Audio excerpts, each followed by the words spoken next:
by now you're wondering, after doing all these things to improve my customer service, how do I actually know if it's working? How do I track performance? How do I measure real progress? Excellent service is not just a feel-good idea to have. When it's done well, it creates clear, measurable business results. And that results into higher loyalty, stronger reputation, and even better revenue outcomes.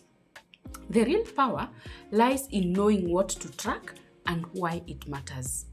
Because what gets measured doesn't just get noticed, it gets improved. Welcome back to my channel, and on the next several videos, I am going to be exploring with you a number of parameters that businesses can use to measure the effectiveness of their customer care models. The first measure that we are going to explore is customer retention.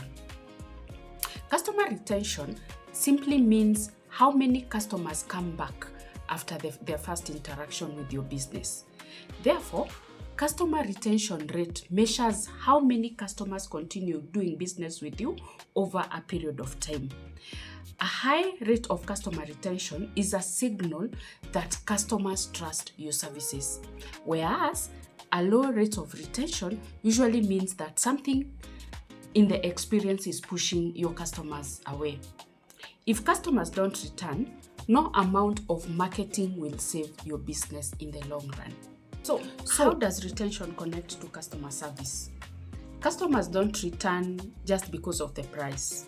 They return where they were treated with respect, where their problems were handled well, and where their experience felt easy and safe.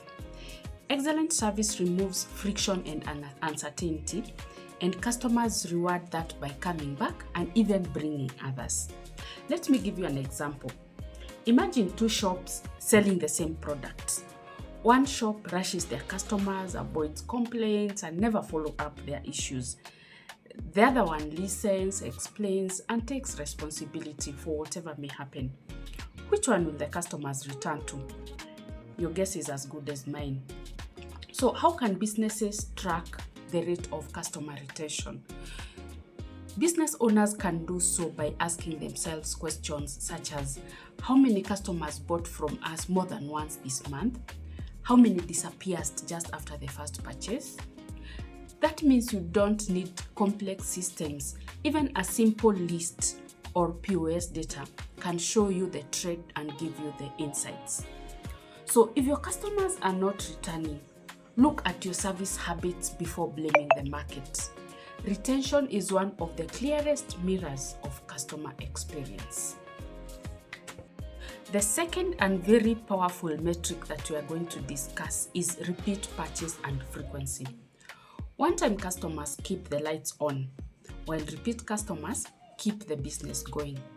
That's why purchase frequency is a powerful measure of customer service impact. What does this mean? Repeat purchase measures how often customers buy from you within a given period of time. High frequency means customers feel confident, comfortable, and valued. How does this connect to customer service?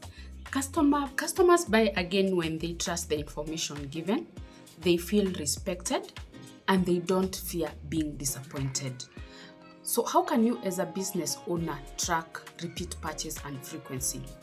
You need to look at how often customers return, which customers buy frequently, and whether frequency improves after service improvements. And remember, customers repeat what feels safe. If repeat purchases are rising, then your service habits are working. Parameter number 3 that businesses can use to measure the effectiveness of their customer service model is called Net Promoter Score, or NPS. What is NPS? NPS is a widely used customer experience metric, and it helps businesses to understand customer loyalty, trust, and advocacy. It goes beyond satisfaction to answer a deeper question. Do customers believe in your business enough to recommend it to others? So NPS asks a very simple but powerful question. how likely are you to recommend us to someone else? That question matters because recommendations are built on trust, not convenience. For example, a customer may come back because they are nearby, your services are affordable and familiar, but they will not recommend you when they are confident that their own reputation will not